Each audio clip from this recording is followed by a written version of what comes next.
What up, Jesse? If it's JP in the house, this is another of my I Got No Game stories.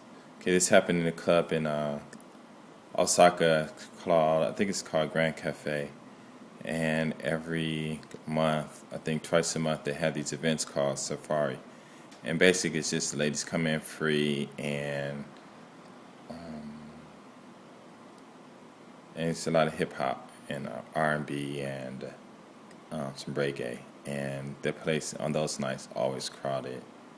And so I went there and I was just hanging out by myself, and I would stand in front of the DJ booth because there's this little space there, and people dance there. But actually, the whole floor is it's kind of big, average, but most people just stand around, and the only room to dance is just about right in front of the DJ DJ stand and stuff.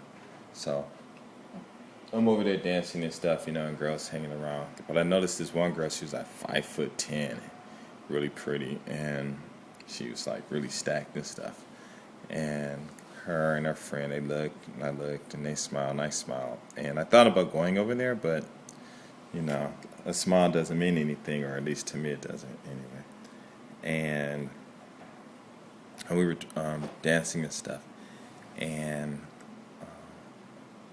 maybe about 30 minutes later, they were, I was just still dancing and stuff, and they were like right there upon me. So I turned around and, I said hi, and the tall girl, she was like hi, and we started talking. She was real nice, and we were dancing together and stuff like that.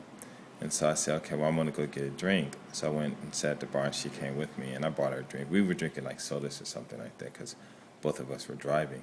So I started asking her, where does she live? And she lived in Izumisano, right where I live at, maybe about a good 30-minute drive, 20-minute drive, or something like that. And I asked if she's staying with her parents, and she was like, no, she lived by herself. And I was like, wow, And I said, what about your friend? Are y'all going home together? And she was like, no, she's going, I'm going to take her home. Because I think she lived in Sakai, and then she's going to go home by herself and stuff. And I was like, oh, okay. And and of course I didn't ask, can I go home with her or anything. And then when we started talking, we traded numbers and stuff. And for some reason, when we were getting her numbers, this is something that usually you say to girls before you get their numbers, not after. But after I got her number, I said, I'll call you and everything. We could just be friends. Don't worry, I'm not after sex or anything like that. And when I said that, she turned and looked at me with this face like, huh? Like, what's wrong with you?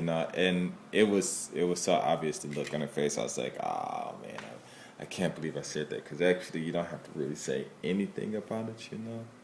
But it was cool. We started talking and stuff like that, and then after that we kept talking for a while, maybe almost, I don't know how long. It was a long time. Well, I don't know, maybe it wasn't a long time. To me it was a long time. And I had called her one night, and she said she was by herself at home. And I was like, okay, come by. And she's like, yeah, okay. And I said, okay, do you have a DVD player or something like that? And go and watch some DVDs. She's like, all right, cool. And then, no, I was like, oh, don't worry, if I come over your house, I'm not going to try anything. Just sit, watch TV, and talk, and that's all. And when I said that, it was like silence for about a good 30 seconds, and she was like, her whole mood changed and everything. And she was like, oh, okay.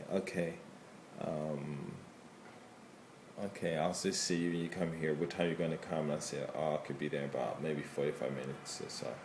And she was like, oh, okay. And her whole attitude had just really changed. And I was thinking like, oh, man, if I go all the way over to her house, she's probably going to be asleep or won't answer her phone. So I just waited like an extra 10 minutes, and I called, and she didn't answer, and I kept calling, and she didn't answer. It was funny. I was like, I'll forget it. But, after that we talked. We actually, and three of her other friends, we all met and went out to eat and stuff. But, I had blew it, so I wasn't even trying. It was just went out to like a family restaurant. We call like Denny's and places like that. We call them family restaurants. We just went out there and just ate and talked for like a long time, like almost 2 hours and stuff, and just talking about a lot of things she did. and where they go party at, because they drive from here all the way to Yokohama to club and stuff. But yeah, after that, I was like, forget it. I just totally messed that up twice. No game. I can't believe it. But I'm out. Peace.